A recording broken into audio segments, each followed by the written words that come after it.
Respire fundo, pegue seu livro, ajeite os fones de ouvido e permita que o caos se revele a você. Mergulhe fundo, pois o caos te espera. Caos condensado de Phil Heine.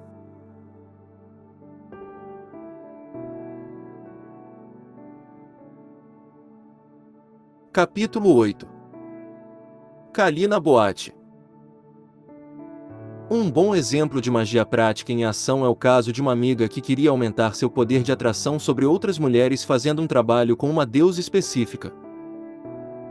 Ela decidiu que Kali, a deusa hindu do sexo e da morte, era a figura mítica que melhor representava as qualidades que ela queria realçar em si mesma.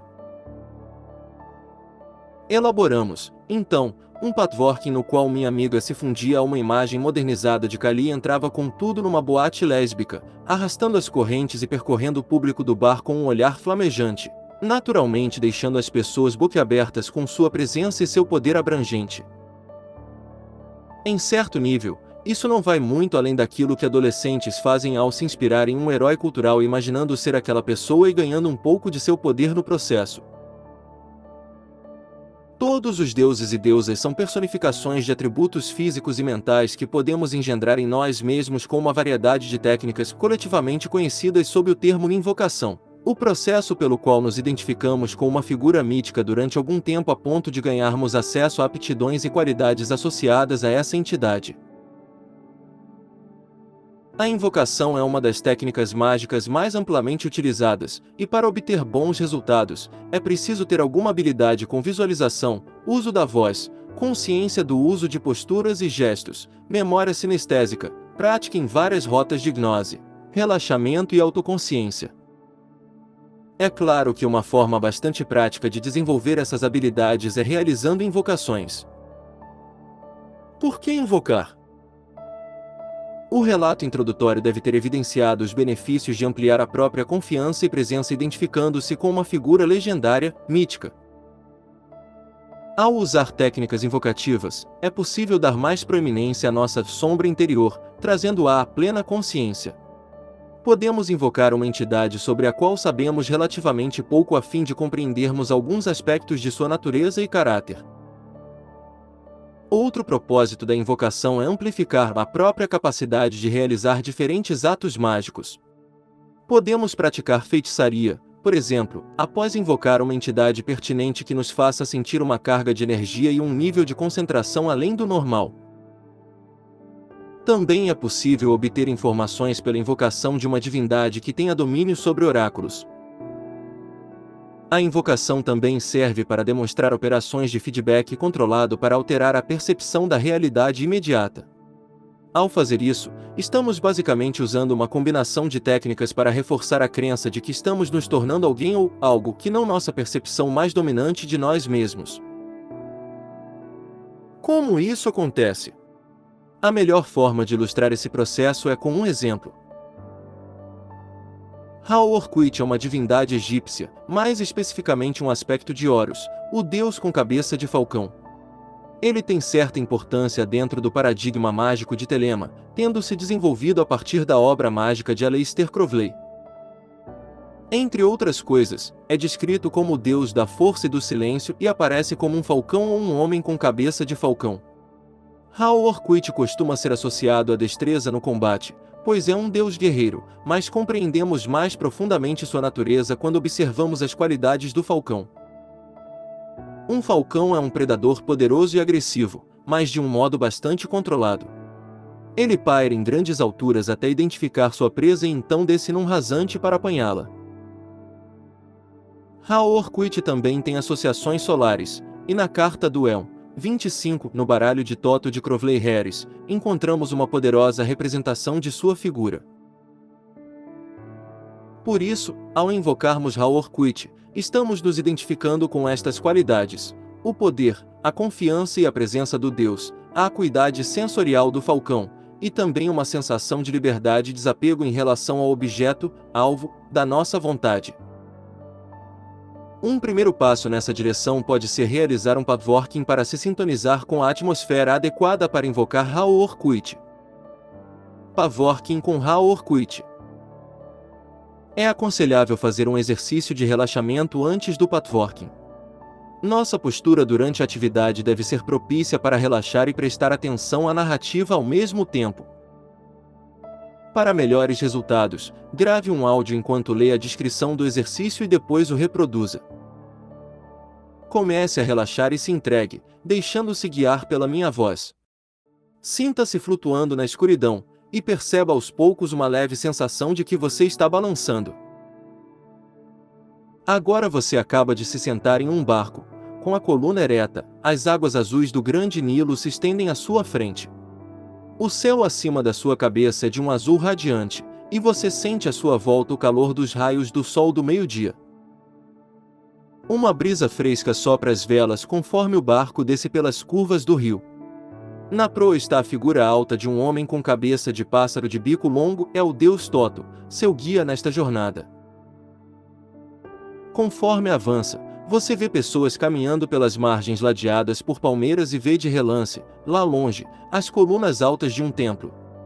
Você também avista à sua frente, erguendo-se acima das dunas, a ponta de uma imponente pirâmide, o destino de sua viagem.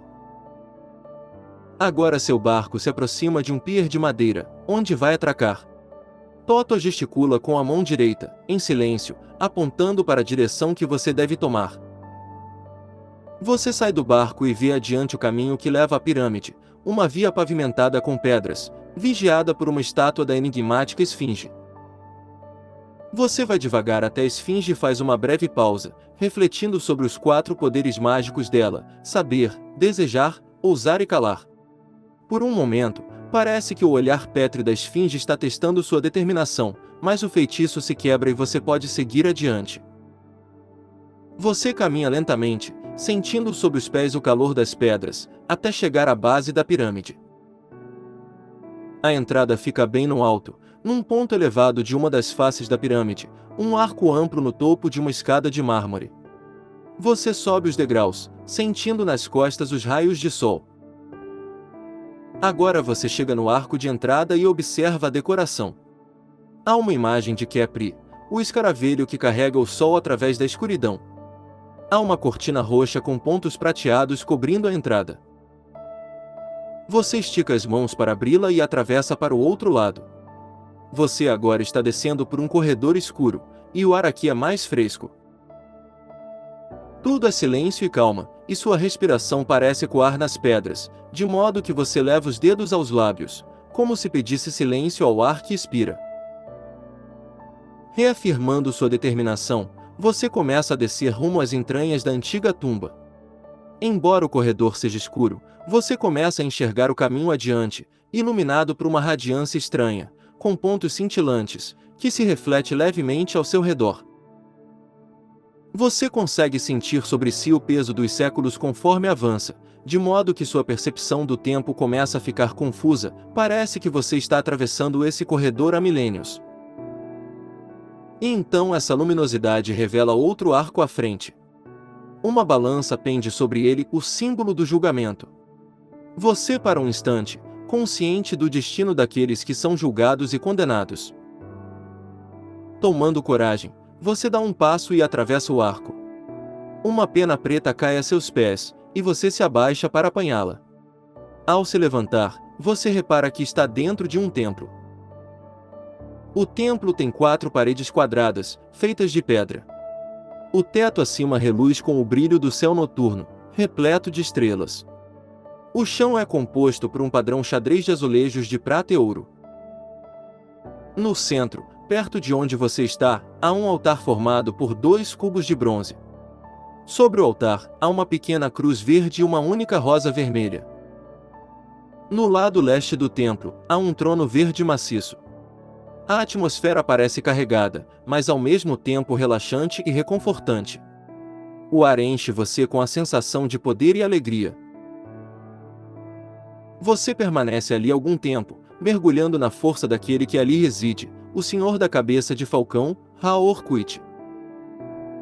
Você olha para baixo e examina a pena preta em sua mão, repetindo Ra-Hoor-Khuit silenciosamente. Ao repetir esse nome, o ar ao seu redor parece reluzir e é tomado de um brilho dourado, repleto de estrelas extremamente pretas. Você sente o brilho se espalhar por todo o seu corpo, que começa a formigar por causa das minúsculas partículas de ouro que reluzem sobre ele. Você se vira para o trono novamente. Agora há uma figura alta e majestosa sentada nele, com o corpo de um homem alto e forte, mas a cabeça de um falcão. Você está na presença de Haor-Khuit, o Senhor do Elm. Ele nota sua presença e fixa o olhar em você. Os olhos dele flamejam e parecem penetrar, ardentes, no âmago do seu ser. Ele então diz: Sou o Senhor com cabeça de falcão do silêncio e da força, meu nêmis envolve o céu azul da noite. Sou o Senhor do bastão duplo de poder, o bastão da força de Cofnia, mas minha mão esquerda está vazia, pois esmaguei um universo, e nada resta. O fogo que arde no fundo dos olhos dele flameja mais alto, e você se sente estremecer, quase com medo. O Deus se levanta e ergue os braços, as mãos dele se estendem até você. Uma energia emana dos dedos esticados, uma força que flui em direção ao seu coração. Você se inclina para trás conforme a energia inunda seu ser, inflamando-lhe o espírito com a essência divina de Haor-Khuit. O mundo parece girar ao seu redor, você tem visões efêmeras do que é capaz de realizar com esse poder. Então todo o fluxo cessa, e mais uma vez Haor-Khuit está sentado à sua frente. Acima do altar pende uma única estrela agora, o símbolo da sua aspiração.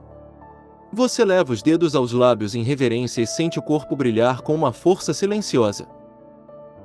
Nesse momento, você vê que há uma passagem em arco no meio de cada uma das 4 paredes ao seu redor, e se dá conta de que está na encruzilhada do universo. Você descansa por um momento, preparando-se para voltar ao mundo. Você sente tranquilidade, mas a energia dentro do seu peito parece uma chama flamejante. Você segura a pena preta e faz uma prece em silêncio, agradecendo a Haor-Khuit. Você se sente atrair pela radiância dourada, que transporta você através do espaço-tempo. Há um momento de escuridão, e enfim, no seu próprio ritmo, você pode abrir os olhos e alongar os braços e as pernas. Você está de volta. Esse patchwork nos dá uma ideia das qualidades e dos sentimentos associados a Haor-Khuit. Após ter vivenciado o poder dele dessa forma, o próximo passo é trazê-lo para dentro de si. Determine sua intenção e a afirme com clareza. Uma declaração de intenção adequada para Haor-Khuit poderia ser: é minha vontade invocar Haor-Khuit para obter poder mágico e visão para enxergar o próximo passo em meu caminho. Assunção de forma a Deus. Essa é uma técnica simples de identificação pessoal com uma divindade que você escolha. Fique de pé e se coloque numa postura que represente, para você, um estado de tranquilidade e prontidão para agir. Visualize Haor-Khuit de pé atrás de você. Respire fundo e devagar. A cada respiração, permita que as sensações, memórias e sentimentos que você teve durante o patchworking venham à tona. Sinta o terrível olhar do Deus às suas costas. Sinta o poder da presença dele atrás de você. Quando não suportar a pressão, imagine Haor-Khuit dando um passo adiante, como fez no patchworking, mas agora entrando em você. Você estica os braços para frente e sente o poder e a força do Deus inundando seu corpo. Deixe que o contorno do seu corpo assuma a forma do Deus, sinta o poder dele como se fosse seu, de modo que você se sobrecarregue de energia, mas sinta ao mesmo tempo uma tranquilidade e um distanciamento. Repita o que Haor-Khuit declarou durante o patchworking. Quanto à sua declaração de intenção, é importante que primeiro você se sinta uma pessoa tomada de confiança e poder. Só depois de se perceber assim é que deve examinar seu trabalho mágico e tomar uma decisão firme sobre o que fazer a seguir. Para se aterrar após a invocação, você pode fazer uma breve oração em agradecimento a Haor-Khuit e se visualizar rapidamente se separando do Deus. Por exemplo, você pode imaginar o Deus se transformando num falcão e voando rumo ao sol. Ao fazer isso, suas sensações mudam e se tornam uma paz serena, com um sentimento de realização, de que você conseguiu alcançar seu propósito. Ao ir embora, o Deus leva a semente de sua vontade para o futuro, e agora você pode fazer um banimento e encerrar. A invocação como teatro. A invocação e a atuação têm muito em comum. Aliás, às vezes pode ser conveniente pensar no ritual de invocação como uma performance voltada para a entidade que se está tentando invocar. Se a performance for boa, será recompensada, mas se a pessoa se atrapalhar toda com as falas, não entrará em cartaz numa segunda temporada. A meu ver, observar atores e comediantes na televisão ajuda bastante, especialmente a nos fazer prestar atenção em nossa postura e no nosso modo de gesticular e usar a voz. Essas 3 habilidades são modos poderosos de comunicar nuances de humor e expressão, e elas têm um papel crucial no teatro da magia. Uso da voz. O mais importante aqui não é o que se diz, mas como se diz. Em outras palavras, o uso da voz é a estrutura da invocação. As invocações mágicas clássicas têm 3 partes. Primeiro se fala dos feitos e da história da entidade na terceira pessoa. Depois se fala das qualidades da entidade na segunda pessoa. E, por fim, são declarados os poderes da entidade na primeira pessoa, de modo que possamos nos identificar com ela gradualmente. Um exemplo seria: ó lobo, que devoraste a avó da Chapeuzinho Vermelho, eu te invoco. Tu que tens olhos grandes, pelagem farta e dentes aterrorizantes, eu te invoco. Eu sou o grande lobo mau, faminto e voraz, de olhar penetrante e perspicaz. Captou a ideia? De resto, para usar a voz de modo eficaz, é preciso dar atenção a 2 aspectos da técnica vocal: o ritmo e a cadência. Nossa consciência é transportada por ritmos, dos batimentos cardíacos aos ciclos da respiração, do sono, do dia e da noite, da passagem das estações. Os ritmos promovem a associação entre movimentos e ajustes do corpo, agindo como um sinal para que comecemos a nos mover sem fazer esforço consciente, de modo que gastamos menos energia para começar. Por exemplo, já foi demonstrado que soldados conseguem marchar por mais tempo e com menos fadiga quando acompanhados de uma banda marcial. A sensação de ser transportado vem da estrutura que o ritmo dá à nossa percepção do tempo, e o padrão gera uma noção de continuidade, de modo que o movimento se torna uma atividade motora, libertando nossa atenção, se assim desejarmos. Os ritmos estão por toda parte, algo que cânticos e músicas refletem, ampliando nossa sensação de participação no mundo. Durante a invocação, nosso modo de cadenciar a fala é diferente do habitual, ou seja, nossas enunciações são mais ponderadas e tomamos mais cuidado ao projetar nuances sutis nas nossas emoções, como assombro, êxtase, delicadeza ou bravura. Não importa se nossas palavras surgiram espontaneamente da mente profunda ou se as escolhemos cuidadosamente em longas sessões de brainstorming de uma forma ou de outra, acabamos enquadrando-as em determinado ritmo. A mente profunda costuma se comunicar conosco em versos. Estudos realizados em diferentes culturas dos padrões vocais apresentados durante possessões demonstram uma similaridade marcante, uma entonação ascendente e descendente ao fim de cada frase, sendo cada frase pontuada por uma pausa ou gemido. Esse padrão surge independentemente da língua nativa ou do contexto cultural. A versão inglesa desse ritmo é conhecida como pentâmetro jâmbico. É possível ouvi-lo na oratória dos discursos frenéticos de pregadores evangélicos e no fluxo de palavras aparentemente sem sentido de pessoas tomadas pelo Espírito Santo. Tudo brota da mente profunda, como comunicações e poesias do inconsciente ou inspiradas por uma divindade. Assim como a mente profunda acena para nós com um ritmo e uma métrica específicos, nós também tentamos alcançar as profundezas do nosso ser dando um compasso ao nosso discurso. O som, assim como a luz, cria ritmos no nosso cérebro, como demonstrado por experimentos com eletroencefalogramas, EEG.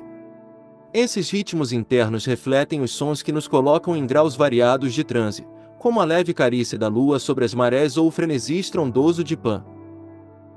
Se formos pegos de surpresa e estivermos suscetíveis, o efeito pode ser devastador. Ao planejar uma invocação, é preciso considerar o ritmo e a cadência. Se estiver criando uma invocação verbal de Haworquit, precisa considerar como você deseja que as qualidades e o poder do Deus se reflitam em sua voz. Talvez seja apropriado adotar um ritmo forte e combativo, quiçá repetitivo, calmo e confiante, como se estivesse juntando forças. Como você acha que esse Deus se pronunciaria? Não seria descabido dizer que ele não titubearia, gaguejaria, nem diria um prolongado bé entre uma frase e outra. Há algumas invocações maravilhosas em manuais mágicos, mas o melhor tipo de invocação é aquele que funciona para você. Palavras enunciadas com confiança, de coração, serão mais eficazes do que frases de um livro mal memorizadas. É, sim, possível ter bons resultados lendo invocações, mas, a não ser que você tenha um suporte no qual deixar o livro, fica difícil mexer os braços, o que pode impedir o uso de gestos que reforçariam o que está sendo dito. Gestos e posturas reforçam outros elementos da invocação. Um dos principais elementos da prática invocatória é aprender a associar posturas e gestos com as emoções e sensações adequadas. A alteração de posturas é uma habilidade bem fácil de dominar. Postura neutra. Encontre uma postura que, para você, transmita uma sensação de tranquilidade e prontidão para agir. Seu corpo deve estar relaxado, mas atento ao que está ao seu redor e preparado, mas não tenso, para o que quer que aconteça em seguida. Você deve encontrar uma postura desse tipo tanto em pé quanto sentada. O que eu não recomendo, porém, é uma posição deitada, pois é difícil entrar em ação a partir dela. A postura neutra escolhida representa você em seu axis mundi, com a mente tranquila. Encontrar essa postura é importante porque você pode usá-la para demarcar diferentes atos mágicos. Por exemplo, ao assumir uma forma Deus, tal como descrito há pouco, você poderia sair dessa postura para entrar na postura da entidade que estiver invocando, e depois retornar a ela ao terminar. De que modo invocar uma entidade pode alterar nossa postura corporal? A maioria das entidades tem posturas características, mas se você não souber qual é ou não conseguir fazê-la, pode escolher outra de antemão. Quando sua percepção mudar, sua postura corporal vai se alterar de maneiras que você talvez não perceba claramente, pelo menos a princípio. Quando nossa confiança e o nosso senso de presença aumentam, geralmente costumamos arquear os ombros para trás e elevar a cabeça. Nossa caixa torácica se expande à medida que respiramos lenta e profundamente, e nossos braços se distanciam da linha central do corpo.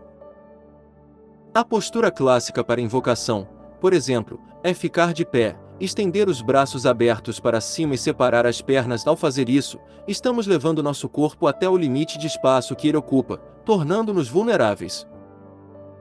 Inversamente, ficar de pé com os braços cruzados sobre o peito e a cabeça levemente inclinada para baixo é a clássica postura de encerramento após trabalhos mágicos, conforme nos fechamos para influências externas. Os gestos são um elemento-chave na comunicação não verbal e podem ser usados de inúmeras formas, desde um gesto simples, mas enérgico, ao motorista do carro que acabou de entrar na nossa frente, até as elaboradas línguas de sinais usadas por pessoas surdas. O gesto mais comum na magia moderna é estender a mão dominante com firmeza à frente, na altura do ombro, representando a projeção da vontade mágica no futuro. Vá experimentando até encontrar os gestos que, para você, claramente transmitam tranquilidade, atração e projeção de energia, e assim por diante. Por exemplo, unir as mãos em concha pode representar a concentração de energia. Leve o foco de sua consciência até as mãos, sinta o formigamento suave e a leve resistência que elas apresentam quando você tenta uni-las. Imagine uma bola de energia se formando nesse espaço e um sigilo sendo traçado no centro dela. Inspire fundo, bata as palmas com força e projete as mãos para frente, como se lançasse algo adiante. É um modo simplíssimo de projetar encantos. Descubra outros e crie seu próprio repertório de gestos. Magia com máscaras. Na cultura ocidental moderna, as máscaras foram reduzidas a objetos de arte, são meramente penduradas na parede ou expostas em museus. Na melhor das hipóteses, são usadas como disfarce. Nas culturas xamânicas, no entanto, as máscaras são consideradas armas mágicas extremamente poderosas. Para se proteger do olhar das máscaras, por exemplo, alguns povos africanos deixam-nas trancadas em algum lugar. Algumas máscaras polinésias são entalhadas com o olhar voltado para baixo, de modo que não possam encarar diretamente quem estiver por perto. Uma máscara pode ficar linda pendurada na parede, mas tem pouquíssima vitalidade até que sua personalidade seja ativada. Xamãs indígenas têm algo em comum com quem ensina teatro: o fato de inculcarem em aprendizes a ideia de que máscaras têm sua própria personalidade. Quando se usa uma máscara, a personalidade da pessoa é eclipsada pela do objeto. Quando a pessoa se acostuma com essa ideia, o espírito da máscara assume o controle durante o estado de transe. Enquanto objeto mágico, o propósito da máscara é suplantar a personalidade do indivíduo e permitir que um espírito assuma seu lugar. O trabalho com máscaras pode tanto eclipsar a personalidade de quem as usa como levar a uma possessão completa. Não exatamente somos nós que usamos a máscara, mas a máscara é que usa nosso corpo. É ela responsável pelo que acontece, não a pessoa. Keith Johnstone, professor e estudioso do assunto, enfatiza que a princípio as máscaras não têm acesso direto às habilidades do corpo, tampouco sabem falar quando novas, precisam fazer aulas de comunicação. Uma máscara adquire um repertório de gestos, acessórios e posturas ao desenvolver sua personalidade. Assim como qualquer outra pessoa em desenvolvimento, elas podem ser brincalhonas, agressivas ou obscenas, muitas vezes se comportando de maneiras atípicas para o personagem de quem as utiliza. Isso pode se tornar um recurso poderoso para nos encontrarmos com nossos próprios demônios e percebermos que nem todos os comportamentos de que somos capazes se alinham ao nosso modo de pensar sobre nós mesmos. As máscaras podem conduzir rituais, representando um espírito invocado ou o regente do sabá. Um grupo de máscaras pode desenvolver seus próprios mitos e realizar rituais para uma plateia não mascarada. Elas também podem ser usadas como guardiões em um templo ou qualquer local usado para rituais. Se forem colocadas em suportes voltados para a direção do ritual, pode parecer que estão participando. Máscaras guardiãs também costumam chamar os participantes de um ritual quando desejam participar. Princípios do trabalho com máscaras. Há dois tipos básicos de máscaras, as de rosto inteiro e as de meio rosto. Máscaras de rosto inteiro não têm boca, por isso não podem falar e dependem da linguagem corporal para se comunicar. Já as de meio rosto, depois que aprendem a falar, quase nunca param. O trabalho com máscaras não pode ser feito às escuras. Precisa sempre ser liderado por uma pessoa, que tanto serve de âncora para participantes, caso temam que a experiência vá além do que lhes é confortável, quanto permite que se sintam à vontade o suficiente para se soltar e deixar que a máscara assuma o controle. Os seguintes exercícios podem ser usados como introdução ao trabalho com máscaras. Animais. Este é um jogo em que os membros de um grupo assumem o papel de algum animal, encenando com os barulhos e movimentos adequados. É comum que surjam comportamentos estereotipados, como a encenação de lutas e catação de piolhos, mas de vez em quando as pessoas acabam se entregando bastante aos seus papéis animalescos, por isso esse exercício também serve de introdução para explorar técnicas de transmorfose. Caras. Durante a nossa criação, tendemos a adotar expressões faciais características que ajudam a criar um senso de personalidade. Essas caras se tornam parte dos nossos padrões musculares de modo a agirem elas mesmas como máscaras de medo, orgulho, raiva ou resignação. O jogo das caras começa com todos os participantes fazendo um barulho ligado a uma emoção, sem dizer nada, para em seguida assumir uma expressão facial correspondente a esse barulho. Depois disso, as pessoas perambulam pelo local durante um tempinho até pararem de repente para trocar impressões com a pessoa mais próxima sobre como se sentiram. Um dos efeitos mais observados são as mudanças faciais bem marcadas nas pessoas que invocam uma entidade para agir sobre si próprias ou que tiveram uma entidade invocada por outras pessoas. Esse é um indicador positivo de que ela está se tornando, momentaneamente, outra coisa que não sua persona do dia a dia. Pintura facial. A pintura facial pode ser um bom preparativo para o trabalho com máscaras. É possível criar efeitos bem impressionantes com a prática, e mesmo uma pintura sutil pode intensificar substancialmente uma invocação. Desde as mais antigas eras, a aplicação de pintura facial é em si um ato ritualístico, um modo de invocar e projetar uma imagem com a qual alguém deseja se identificar. E é possível ir além e pintar também o corpo, por exemplo, para amplificar o exercício dos animais mencionado anteriormente. As possibilidades são infinitas depois que começamos a explorar os diferentes meios. Acessórios. É surpreendente o quanto um simples acessório pode servir de auxílio para desempenhar outros papéis e projetar diferentes imagens de nós mesmos. Uma vez, durante um exercício coletivo de exploração de máscaras, alguém entregou um único acessório para cada pessoa do grupo e pediu para que elas o usassem de modo a sugerir um personagem ou estereótipo em particular. A prática foi divertida e instrutiva ao mesmo tempo. Por exemplo, um poncho velho fez surgir Clint Eastwood, com seu andar lento e determinado e a postura de pistoleiro.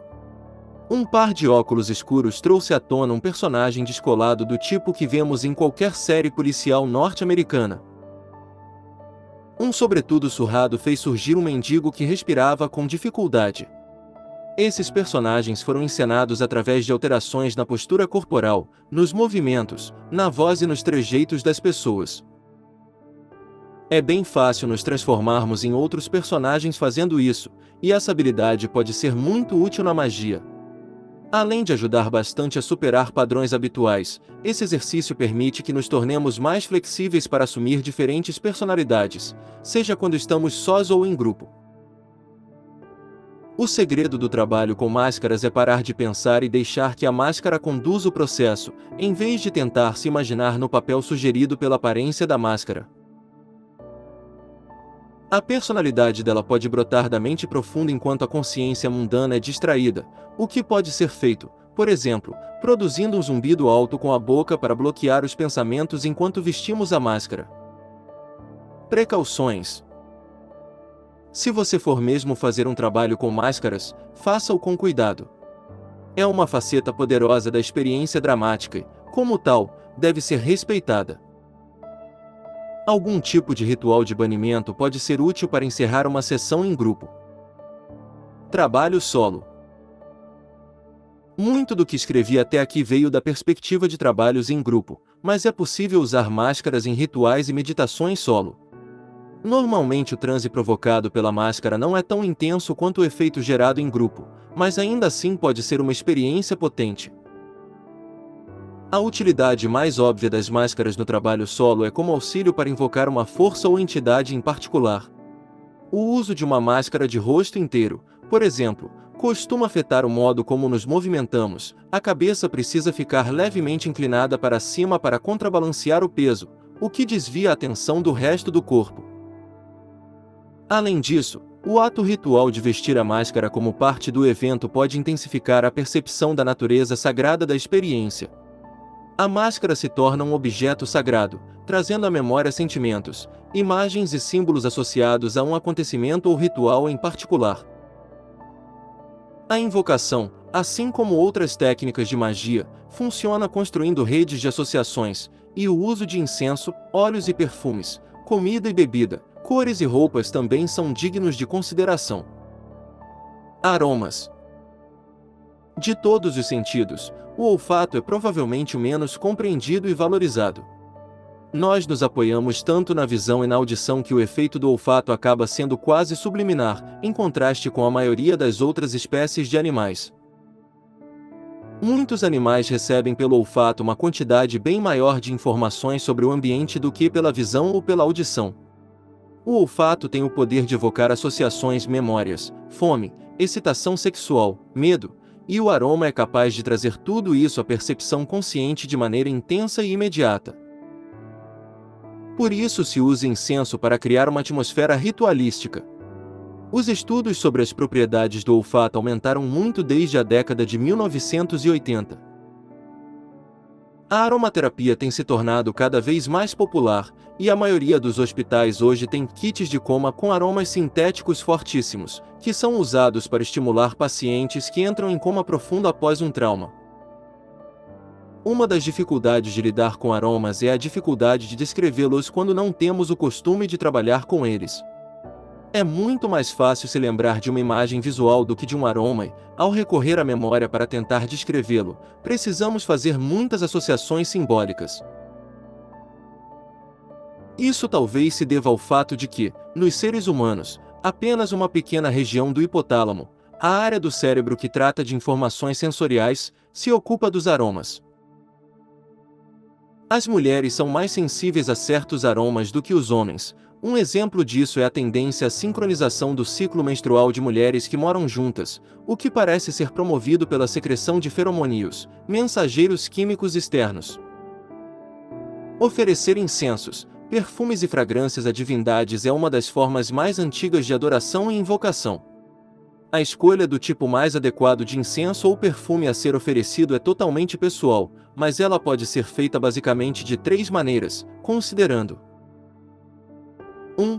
A autenticidade histórica. 2. As correspondências mágicas já feitas por alguma autoridade que atribuiu um aroma para cada deus, planeta, cor, etc. 3. O aroma que acreditamos ser o mais adequado. Alguns aromas têm efeitos fisiológicos bem particulares, como limpar as vias respiratórias ou fazer a temperatura da pele subir. Outros podem ser artificiais, mas nem por isso menos evocativos. Para algumas pessoas, nada desperta maior sentimento de tensão e ansiedade do que o cheiro de uma sala de espera de dentista. Assim, se quiser usar uma combinação desse tipo para criar uma atmosfera adequada, vá em frente. Comida e bebida. Comidas e bebidas costumam ser usadas como sacramentos, permitindo que participantes incorporem a essência divina da entidade invocada, mas os tipos de comida e bebida usados dependem muito da atmosfera geral do ritual. O hidromel, por exemplo, é a bebida favorita da tradição germânica do norte, enquanto alguns loais, espíritos, da tradição vodú preferem o rum. Nos rituais dionisíacos, o próprio ato de beber pode ser considerado uma invocação, e o espírito de Dioniso se faz presente na primeira pessoa que atingir o estado de consciência adequado. Comer e beber são atos sagrados em si. Comidas oferendadas aos deuses durante os rituais muitas vezes são consumidas pelas pessoas como parte do processo de aterramento geral após o trabalho.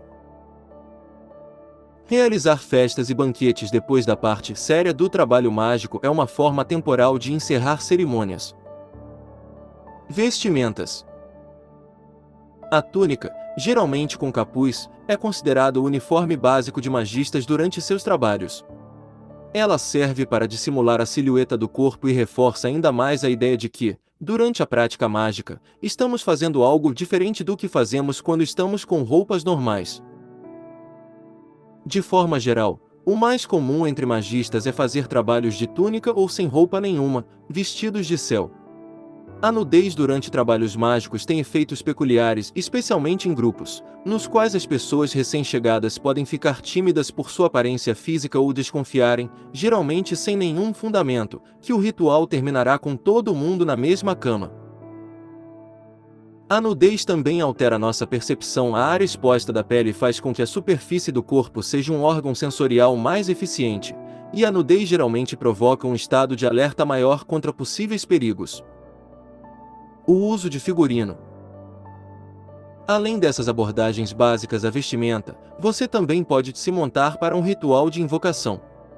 Na maioria das vezes, magistas se contentam em se imaginar com as roupas adequadas para invocar uma divindade específica, mas é possível se divertir muito e obter efeitos impressionantes usando fantasias, máscaras, pintura facial, etc. A própria preparação dos artefatos pode ser tão satisfatória quanto o ritual em si. Instrumentos musicais. O uso de instrumentos musicais como complemento ou mesmo como meio principal da invocação também vem de uma linhagem antiga. Por mais que colocar música para tocar possa criar uma atmosfera para o ritual, nada se compara a produzir os sons por conta própria. Seguem alguns exemplos de instrumentos fáceis de adquirir. Girantes. Na Grécia Antiga, o ins, ou corrupio, era um instrumento formado por uma pequena roda com 2 furos no meio pelos quais se passava um mesmo cordão. Segurando o fio pelas pontas, enrola-se a corda. Ao puxar, a roda gira e produz um zunido. O is era usado para invocar e banir divindades, atraindo-as para que possuíssem celebrantes. Acredita-se que as bruxas da Tessália usavam o ins para fazer descer a lua. O objeto também era amplamente usado para fazer chover, aprisionar demônios em magia de amor. Existe ainda o rombo, parecido com o ins, que em sua forma mais simples consiste em um pedaço pesado de madeira com bordas chanfradas, de pelo menos 25 centímetros de comprimento, com um cordão grosso amarrado na ponta. Quando girado lentamente, ele produz um som sibilante, quando girado com rapidez, produz um forte zumbido. É um instrumento para ser usado ao ar livre, e quem o usa deve se posicionar onde não haja risco de atingir a cabeça de pessoas menos atentas. Instrumentos rítmicos. O uso de tambores, chocalhos e palmas para criar ritmos é o método mais simples e muitas vezes mais eficaz de intensificar um ritual de invocação, especialmente em linhas neo-xamânicas de magia. O próprio ato de batucar durante um ritual pode levar à possessão por um espírito. Em rituais de estilo pseudomaçônico da magia pós-Golden Dawn, usam-se palmas ou toques de sino ou de gongo para pontuar diferentes estágios do ritual. Notas prolongadas. As tigelas tibetanas são basicamente sinos com um apoio embaixo. A pessoa segura a tigela pelo apoio e gira ao seu redor um bastão de madeira. A fricção produz um som contínuo, como uma nota prolongada. Bater de leve num gongo com uma baqueta macia também produz notas prolongadas. Também podemos incluir nessa categoria instrumentos de sopro como didgeridus, clarins, apitos, conchas e canglinglins.